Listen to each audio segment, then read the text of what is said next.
सोरेन जिंदाबाद, जिंदाबाद जिंदाबाद, हेमंत सोरेन जिंदाबाद, जिंदाबाद जिंदाबाद। क्रिया चल रही है, ये केंद्र सरकार के इशारे पर ये काम हो रहा है।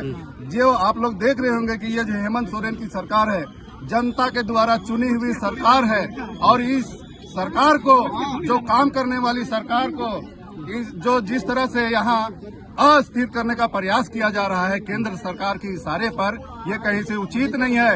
इसको पूरे झारखंड की जनता देख रही है और आने वाले जो 24 की चुनाव है, लोकसभा की चुनाव, विधानसभा की चुनाव, इस पर मुंहतोड़ जवाब देने के लिए यहाँ की जनता तैयार है।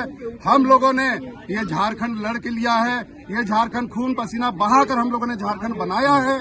आने वाले समय में हम लोग झारखंड के विकास के लिए हम लोगों को और खून बहाना पड़े और पसीना बहाना पड़े, हम लोग खून पसीना बहाने को तैयार हैं। लेकिन इस झारखंड के विकास को कोई अवरुद्ध करना चाहे, हम लोग हरगिज ये बर्दाश्त करने के लिए तैयार नहीं है।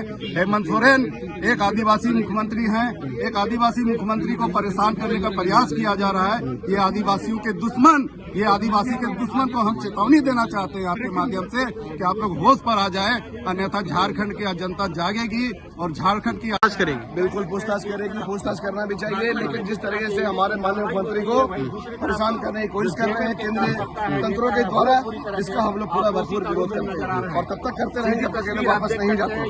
और देखिए आज हम लोग लाखों की संख्या में लोग सड़क पर उतरे हैं, ये जन भावनाओं के साथ लोग खेलने का काम कर रहे हैं। आगे क्या रणनीति रहेगी? हम लोग जब तक सड़क पर रहेंगे, जब तक ईडी सीबीआई जब तक इनको क्लीन चिट नहीं देती है। क्या नाम हुआ आपका? अश्विनी शर्मा, जिला उपाध्यक्ष झारखंड मुक्ति मोर्चा।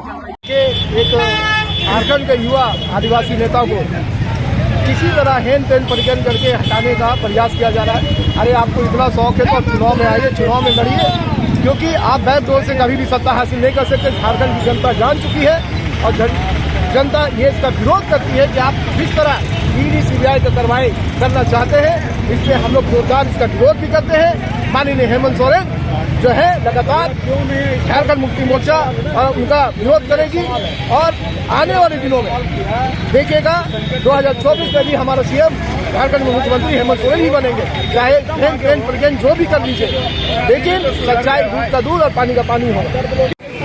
देखिए, ईडी जो एक पक्षीय कार्रवाई सिर्फ इंडिया गठबंधन के लोगों के लिए करता है, वो बड़ा ही दुर्भाग्यपूर्ण है। इसका हम लोग विरोध करते हैं। लेकिन आज के समय में जो ये भ्रम फैलाया गया है भारतीय जनता पार्टी के लोगों के द्वारा कि ईडी पर भी कुछ हो सकता है, तो आज हम लोग इस जगह पर जो खड़े हुए हैं, ये मैसेज देने का काम कर रहे हैं कि ईडी को सुरक्षित अपने आवास में जाए, माननीय हेमंत सोरेन जी के आवास में, और उनसे पूछे और सुरक्षित होकर यहाँ से निकले।